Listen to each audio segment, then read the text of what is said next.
What's up, everyone, and happy Friday. Welcome into the Ryan Ripken Show. No, I'm not Ryan Ripken. I am Zach Bollinger. This is probably actually, it's not probably. I know it is the final show without Ryan here, so thanks for bearing with us. But, man, do we have a lot to talk about. Shane Baz is being acquired by the Baltimore Orioles for a haul. Got a few insiders talking about that we're going to react to. Also, Michael King, a guy that a lot of people thought that maybe the Orioles had a shot at. It was between, according to reports, the Orioles, the Yankees, the Red Sox. Nay, he goes back to San Diego. Getting to all of that and much more here on the episode. Before we get started, have to shout out our friends over at Merit Clubs. MERRITT clubs.com. Go to meritclubs.com. Check out all their promos through January 1st as you kick off the new year in the right way. And while we're hoping you kick off the year in the right way, it seems like the Orioles are trying to end this year the right way. If you missed it, we're going to hop right on into this. You missed it earlier. The Baltimore Orioles are acquiring right-hander Shane Baz from the Tampa Bay Rays for outfielder Slater DeBrun, catcher Caden Bodine, right-hander Michael Ferret, outfielder Austin O'Verne, as well as a competitive balance round A pick. That's going to be a first-round comp pick. So, let's dive in. I know there's a lot of people who are concerned about, hey, what is going on in Baltimore? Is this their move? I don't believe it is their move. But we do know one thing, that the Orioles, to give up a haul like that, they must be pretty darn impressed and have high hopes for Shane coming to Baltimore. He has one of the best curveballs in baseball. He is a pitcher, a starting pitcher who can touch triple digits. His stuff plus is one of the best in baseball. So when you talk about just pure ability, this guy has it. Now, you're going to hope the ERA comes down. We'll get into that in his home and road splits, because when he wasn't playing in a spring training facility, he actually was pretty darn good last year. So we'll get into all of that. But where I wanted to start was Ken Rosenthal, insider for MLB Network, I believe, was on Foul Territory earlier today, right after the move was announced, and people were reacting, people were overreacting, people were underreacting. But he came onto Foul Territory, and he and Todd Frazier talked a little bit about the move, but also maybe the fact that the Orioles probably aren't done. So let's listen to Ken Rosenthal, and then we'll all react together on the other side. Orioles, man, I was big on. I kind of crushed them a little bit these last couple of years about getting guys and trading for prospects and everything else. It seems like all of a sudden now with this type of pickup, I feel like this is a really good pickup for the Orioles. I like Shane Baz. I know his ERA and that stuff, I think it was 4.87 last year. But the guy can pitch, and I think he'd be a nice 3, 4, 5 starter for them. Todd, we've all crushed the Orioles over the last few years, but this offseason has been a dramatic departure for them. And it's not just Alonso. It's not just Taylor Ward. It's not just Ryan Helsley. Now it's Shane Baz. And they've added Andrew Kittredge and others as well. This has been the most aggressive we have seen Mike Elias as their president of baseball operations, previously their general manager. And they are probably not done yet. I would not be surprised if they went out and maybe signed or traded for another starting pitcher. Right now, they're looking much better. Trevor Rogers, of course, emerged last season as a potential ace. Kyle Bradish, now a year removed from the surgery, he will be better positioned to make a significant contribution. And Baz, as you mentioned, at least a 3, maybe even better. So that's a bigger rotation, a better rotation than they've had in the past. And I'm also, of course, excluding Dean Kramer, who deserves to be mentioned in that mix. He's more of a 4 or 5, but yes, he's part of it. So I see them wanting to show that last year was a year that they learned from in terms of the front office, a year that they decided, okay, what we did in the offseason of 24-25 wasn't nearly good enough. Charlie Morton and what else they did. This is a much more representative, aggressive team we're seeing. They've really improved the offense with Ward and Alonso, and they've also improved the pitching, really top to bottom with Baz and Helsley and Kittredge. So they're interesting right now, and I don't expect that they're done yet. So, few things I wanted to talk about from all of that. And Caps, I mean, I agree. I'm going to call him Baz. I've heard Baz. I've heard Baz, Bose. I guess we'll find out soon enough the actual. I've heard a million different pronunciations. But I wanted to talk about a few different things there. First off, the Orioles are moving differently than they ever have before. That is a fact. That is simply a fact. We have never seen the Orioles in recent memory, especially under the Mike Elias era since 2018. We have never seen the Orioles be this aggressive ever. They are taking, like Ken Rosenthal just said, they're looking back at last year and they're going, we didn't do enough. We lost Tony. We lost Burns. We went out. We got Kittredge. That was good. Obviously, you bring him back now. You signed Morton. That didn't work out. Tried to sign Gibby halfway through the beginning of the season. That didn't work out. Tyler O'Neill, that didn't work out. So what should we do? Well, they decided, you know what? We don't want to finish in last place. And we sure as heck are not going to take this and be content with where we are. So how did they respond? They went out and they got one of the top closers available in Ryan Helsley.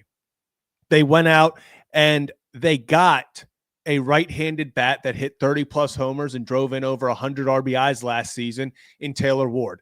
Now, 99.9% of the time, if you're an Orioles fan, you're looking at that and you're going, there's the offseason.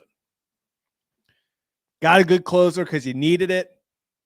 Got a decent bat, right-handed bat to fill in a need. It's not a massive name. It's not anything that really puts you over the top, but you added a good starting left fielder. Most of the time, that's it for the Orioles. Yeah, you got Kittredge back. Okay, that's a good offseason. The Orioles said no. They said, we're not done. They went out there.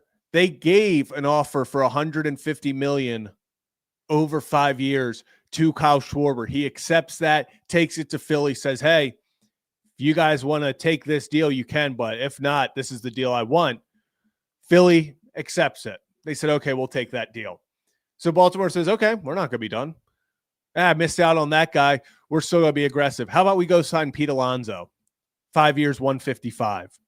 No opt-outs, no deferred money. Straight 5 years, $155 for a star first baseman. Something that will put the lineup over the top. Now they go out there and they said, hey, we're still not done. We got a lot of trade chips, and actually they didn't use a lot of the guys that people thought were available. The Mayos, the Mountcastles, the Poviches, those guys haven't even been touched yet. And they gave up. We keep talking about let your farm system work for you. Last year at the deadline and between the deadline and the MLB draft, the Orioles added 39 prospects to their farm system. 39. Only got 26 men on a roster. You're not going to use all 39, and to be quite honest, most of them are going to flare out before they even get to some level where they are considered a top prospect. So the Orioles said, okay, we're not going to be like we did last time where we kind of hugged on to every prospect, hoped everyone would work out, and then go from there. They made the move. And I'll pull it back up one more time so people can see the full move. Slater DeBrun, 37th pick in this past year's draft. He's going back. I say back to Tampa. He's going to Tampa, but the Orioles used the 37th pick on him that they got from Tampa. So Tampa just got their pick back pretty much. Caden Bodine, Orioles first round pick. He's a catcher. He kind of, when he was selected, everyone was like, this is just best player available. The Orioles are taking the guy with the highest upside. They said, hey, we're set at catcher. Caden, think you're great. We're set at catcher. We have Basayo. We have Adley for the foreseeable future. They move on from him. Michael Ferret, one of the big risers in the Orioles system. This is the guy that, in my mind, it hurts the most to lose. Really, really hurts losing this guy. But hey, you want to get talent, you got to give up talent. Then they give up Austin O'Verne, big time speed. Big time speed. But besides that, the bat isn't really there. We'll see how that develops. And then you give up a competitive balance round A pick. Same kind of thing that they gave up in the Burns trade. And in return, they got Shane Baz. I understand. Shane Baz did not put up a killer season last year. He wasn't this big-time ace that people wanted, but I don't think that means he was brought in to fill that role. I personally think Shane Baz was brought in to be the number 4 pitcher for the Baltimore Orioles. And if you want to look at why I keep bringing up his home and away splits last year, let's remember, because of everything that happened, I'll make this a little bit bigger so that everyone can see. Because of everything that happened with the hurricane, Tropicana Field, unable to play there. So they played in a minor league / spring training park in the dead of heat in the middle of summer. That is not fun to pitch in. Pete Fairbanks straight came out after he was released by the Rays and was like, I understand why they have a dome. At home, last season, in 82 1/3 innings pitched across 16 games, Shane Baz had a 5.9 ERA. It's a 5.9 ERA at home. He gave up 18 home runs in that tiny ballpark where it felt like if you just barely got it, it was going out. Now, how about on the road when he was pitching in actual major league ballparks, not in the dead of summer in the heat of Tampa, Florida? 84 innings pitched across 15 games. So he pitched more innings and one less start. How about a 3.86 ERA? 3.86. 1.21 whip compared to 1.45 at home.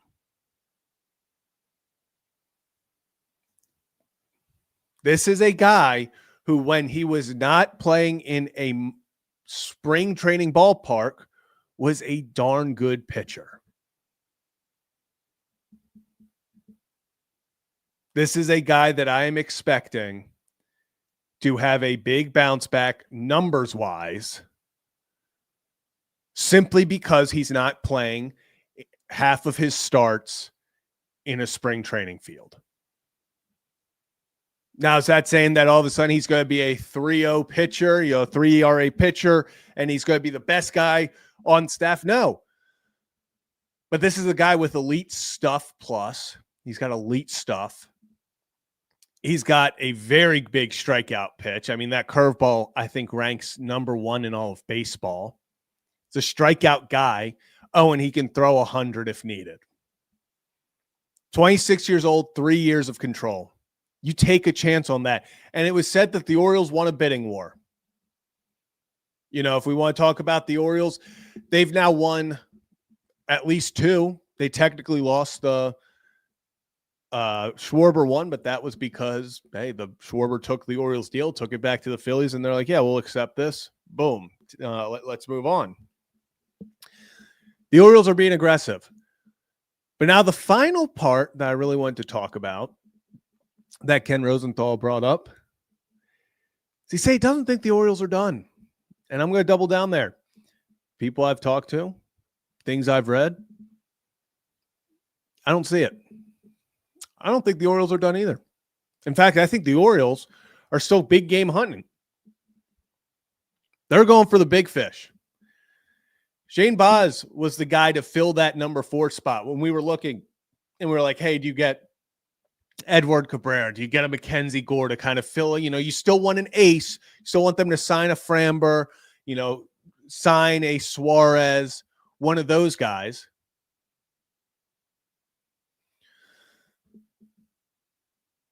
He slides into that. I think that was your trade for a guy like that.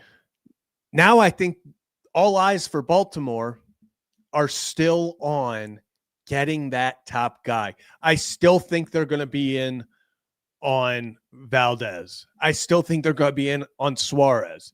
I think that this team is going to be aggressive, and I would be pretty surprised. I would be, quite honestly, I'd go all the way to say I would be floored if this team did not go get a top-of-the-line pitcher this offseason. And I put a tweet out there, and I guess I can bring it up because, hey, I'm the one running the show right now. So, wanted to bring up this tweet because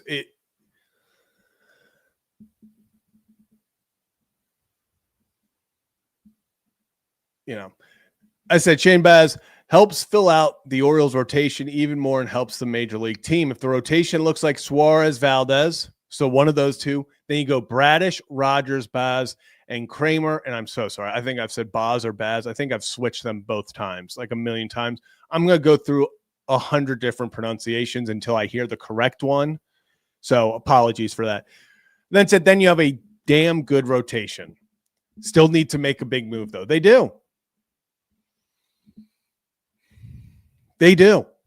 And, I see this about they still have 2 extra first basemen to move.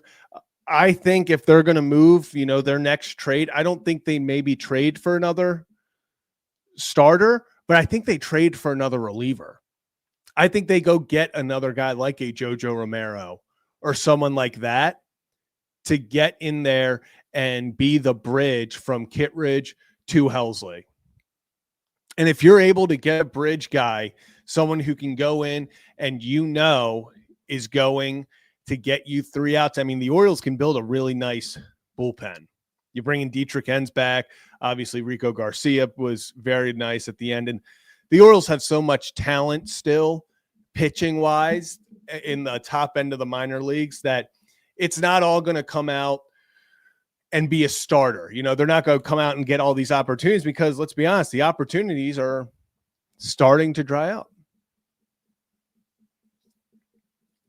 Especially if you get a frontline starter, a Valdez, a Suarez. I saw someone talking about Imai. I don't see it. I've seen kind of from what I've seen, it's probably between the Cubs and the Yankees for him. I think he may be leaning Cubs, which would be awesome for the Orioles. Keep him out of the AL East because I think he's a guy that is going to be really good. But I think Imai is probably going to the Cubs, something like that. And then, this is another one. Hopefully Cano can clean up his wild ways in 2025. If Yenny or Cano, I'm not even going to talk about 2023 when he was dominant. If he can just get back to being very good like he was, or just good in 24, that is such a plus. If he just gets back to being good, he doesn't have to be dominant again. Just be reliable. We can get a few more Cano stare downs. I think that this bullpen, plus you add another guy,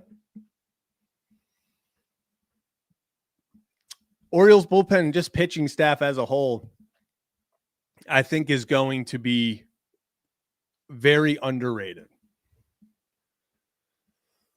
I think the Orioles are being aggressive, and being aggressive. Actually, I don't think they are. We know they are.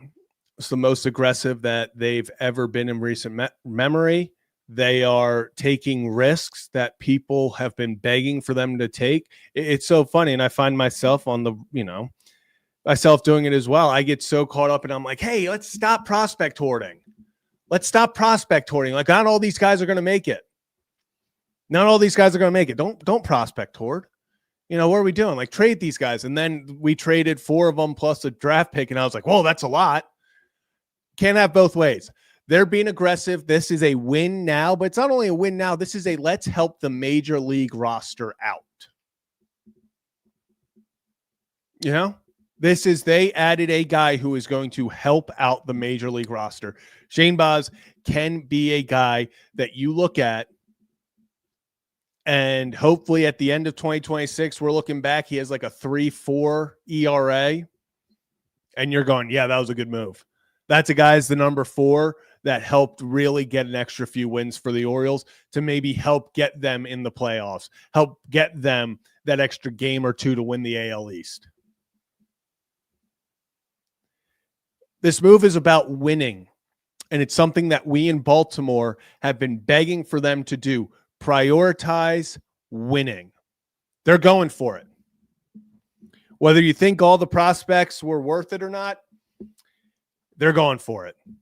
So that's kind of where we're at right now. The Orioles are being aggressive, and it doesn't stop here. I think they're going to go get another relief pitcher. I think they're going to sign one of the top guys in free agency, one of the starters, whether that's Suarez, whether that's Valdez.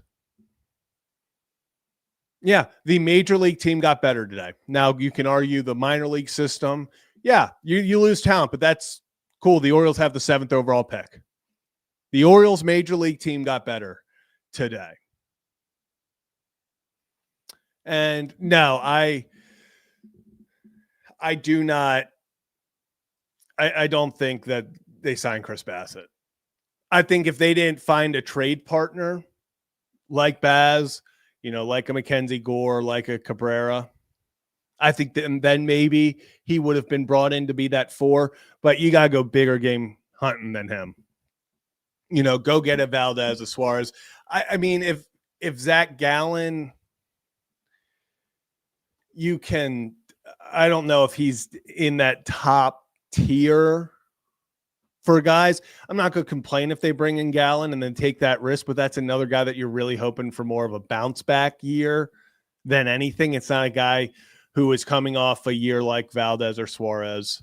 Peralta, I would love for them to trade for Peralta. That's been a guy that I've been talking about. If you followed this show, even Kevin and Zach React, for the past year, I've been all in on Freddie Peralta. Still a possibility. I just think, I always thought they were going to make one trade, one signing. So in my head, I'm operating as this was their one trade, and then they're going to go sign someone. But hey, you still have a lot of pieces that can be dealt. Everyone knows, if you've watched the show, I love Kobe Mayo. I think Kobe Mayo is going to be a 35-plus homer guy. It's going to take someone like that to be the headline of a deal like this, but I would love to keep Mayo as much as possible, but if it means getting a guy like Peralta and you can extend him, maybe, yeah, that's worth it. I wouldn't be surprised if it's Peralta, but in my head, I've always thought they were going to do one trade for just starting. I think they still make a trade for a reliever, but I kind of assumed it was going to be one guy signed, one guy traded. And yes and no. The only reason I'm going to say no, and I would rather have a Valdez or Suarez, is simply because of years. If you can get Valdez or Suarez, even if it's a high AAV 4-year deal, my biggest thing is giving up a lot of prospects for Peralta, knowing that there is a chance that he leaves after this year. But Peralta's also a guy that maybe he gets in there, maybe he loves the system. You can get him to buy in, So I'm very excited to see where they go, because I do think they have a ton of options. I think that every time my phone buzzes, I'm not going to lie, I have to just stuff about Sean McVay. I still get that heart thing. I'm like, okay, still get the jitters from these big moves being made, but I don't think the Orioles are done. And I would put it out there that I would be floored if they didn't sign a top guy. I really would be. And you look at the available players, I think everyone is still Kyle Tucker, Cody Bellinger, Bregman, Bo Bichette, guys like that, where, I mean, Framber, Ranger, Zach Gallen, these are guys that I think fall through the cracks right now. People aren't as focused. Everyone's focused on where's Ketel Marte getting traded. Rays are apparently involved and very aggressive in that. Could some of these guys that the Orioles just traded move on to the Diamondbacks? Diamondbacks also looking at Bregman. I think a lot of those dominoes are going to fall, and hopefully while teams are looking at that, Imai as well, I would not be surprised if the Orioles squeak in and get another frontline pitcher. So if you're new to the channel, hit that like and subscribe button. Ryan Ripken Show. We are live at 5 weekdays, Monday through Friday. A little different this week with Ryan being away. So thank you for putting up with me throughout the week, but we will be back to our regularly scheduled antics and discussions next week as Ryan returns. Did want to give a shout out. Ray, Rashad, thank you.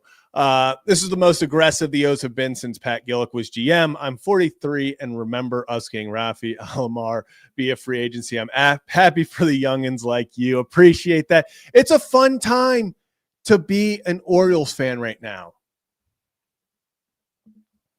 It is a very, very fun time to be an Orioles fan. This is the most aggressive that these guys have been, like you said, in decades.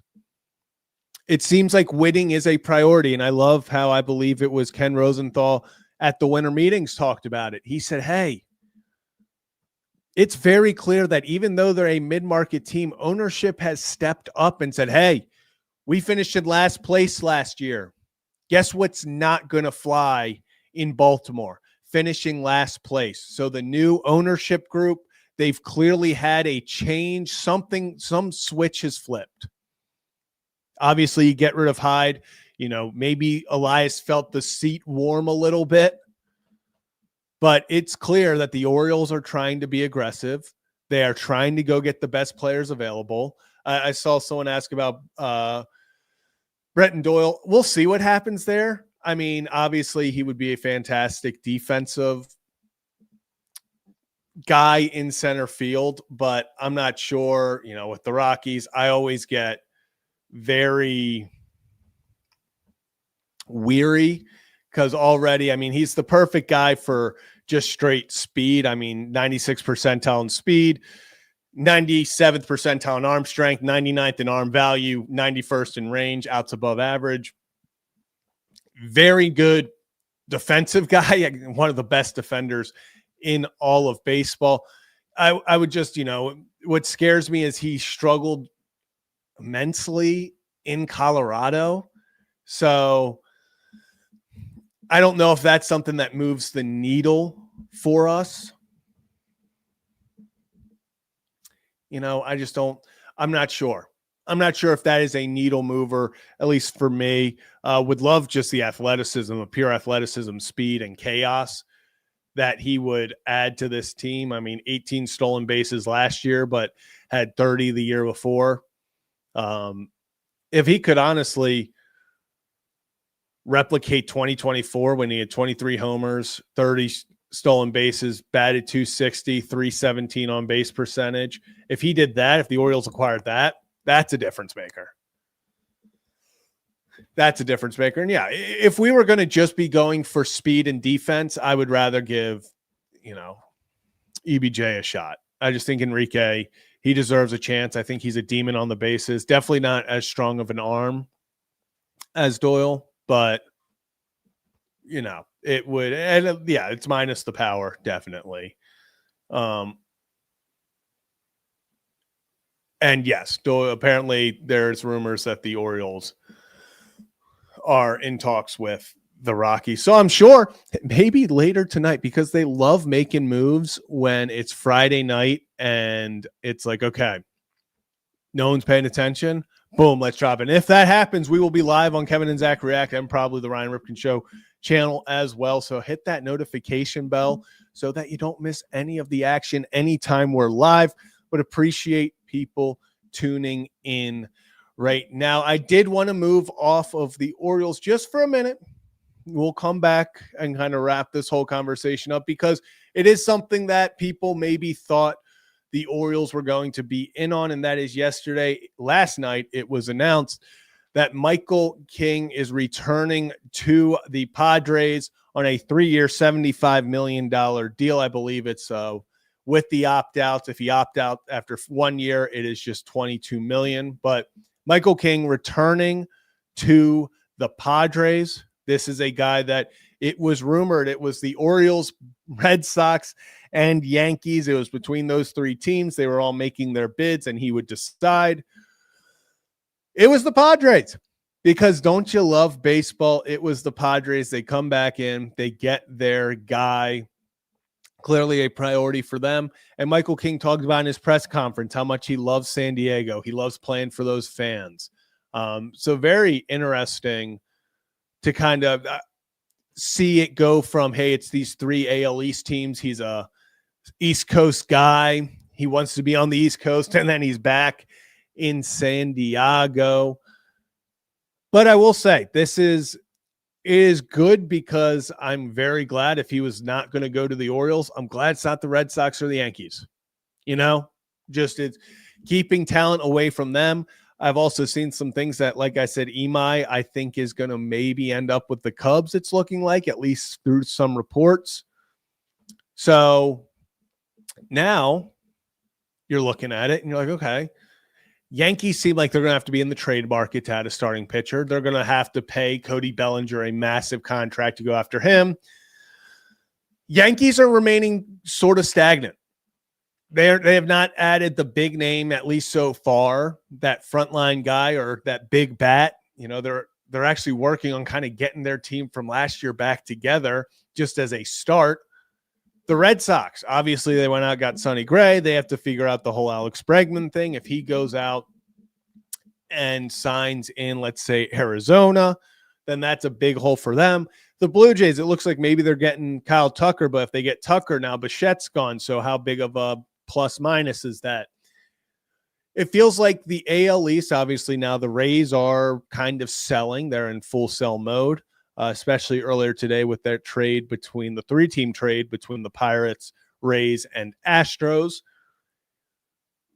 The AL East seems, it's really good. It's really good, but it doesn't seem at the moment like there's any team that is grabbing it and saying, this is my division, which makes me even happier that the Orioles went out there. They're being aggressive. They're saying, hey, we don't care. We don't care that we finished last place. We watched the Blue Jays last year go from worst to first. And not only did they go worst to first in the AL East, they went from last place in the AL East to 1 out away from hoisting the World Series trophy. Like, it's possible.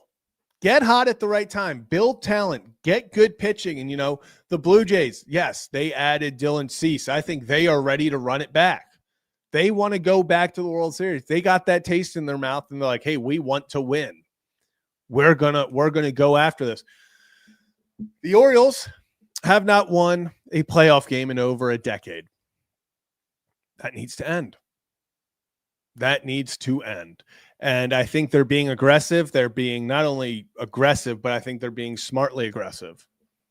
I think the Orioles are not done. I think they are far from done. But a guy like Michael King coming off the board and staying out of the AL East, I think that's important.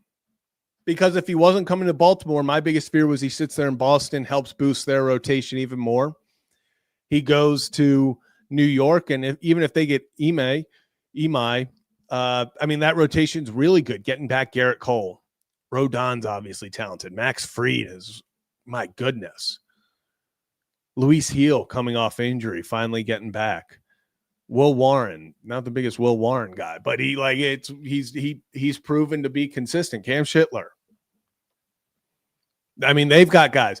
The AL East is going to be a dogfight this year, and that's why the Orioles have to stay aggressive. That's why you need to go out there and get that number one guy. Because if you don't,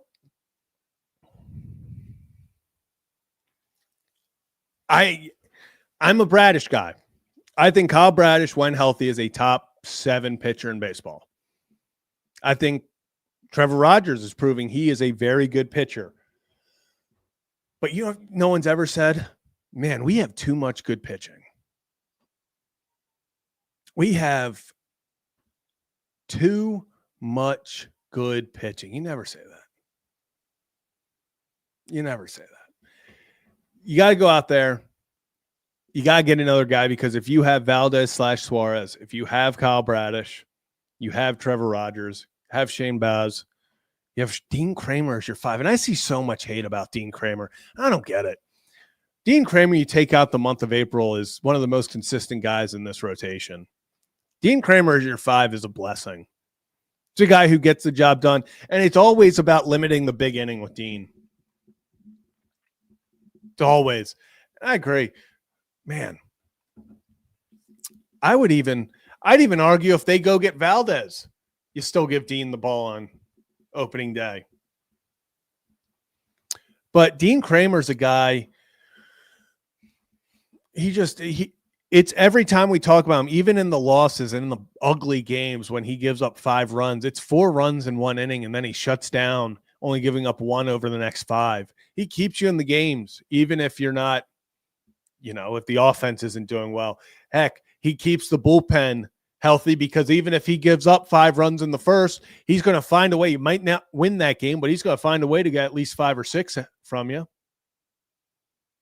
And yeah, I see in the comments, he has some great games.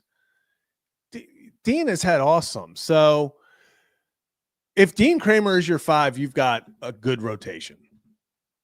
Plain and simple. If Dean Kramer is your number 5, you have a very good rotation. Add Framber, Suarez, and let's go. I think this, the bullpen still needs a piece or 2. I would not mind. And they're going to go bargain hunting for the bullpen. I know people are going to get upset about it, but they've been very good at finding waiver guys and stuff like that to get talent in the low leverage end of the bullpen. And then, hey, Danny Coulomb turned out to be pretty good. He was just a waiver guy. Yennier Cano is a throw-in in a trade. You've gotten good things back from bargain hunting there. Still would like for them to get a setup guy that they can just say, hey, this is the 8th inning guy. Helsley is the 9th inning guy. Kittredge is the 7th inning guy. And let's go from there. I would enjoy that. I think that would really help them out. But overall, you add another starting pitcher, a top-end guy like Framber or Suarez, which I believe they will. I still 1,000% believe they will. I think they're being the perfect aggressiveness. I think they're going for it. They're proving that they want to win. They're sending a message to not only the fans, but all of Major League Baseball that, hey, winning is what is expected here. They're going out. They added 229 RBIs already between Ward and Alonso. And James, I agree. I cannot wait to sit there, and I believe it's March 26th, 27th. I can't wait to sit there and see the guys run out the orange carpet. Listen to that be back at the yard. The energy is going to be unbelievable. Absolutely unbelievable. I really am excited. Really am excited. I think it's going to be a very fun year. But go out there, get Suarez, get Framber, and let's go. I think so. He's already talking about it. Pete's first time in Baltimore. He was talking about, he's like, okay, how do I hit it here? He was saying, what are the qualifications? They're like, it's got to clear the fence. He was like, it has to clear the fence. They said, yeah. He said, all right. Said, no right-handed hitter's ever done. He said, we'll change that.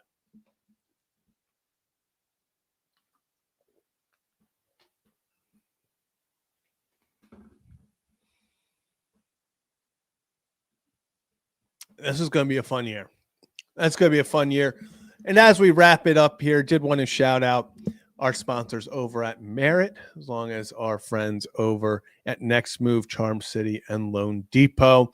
Appreciate them and all they do for us and all they do for you and the community. So shout out them.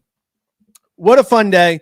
If you missed the immediate reaction stream earlier today, go back and you can check that out as well. But that's going to do it for this edition of the Ryan Ripken Show. Have a great weekend. And you know what? I might start adding this in. So hit that subscribe button. I might start doing something with the Immaculate Grid or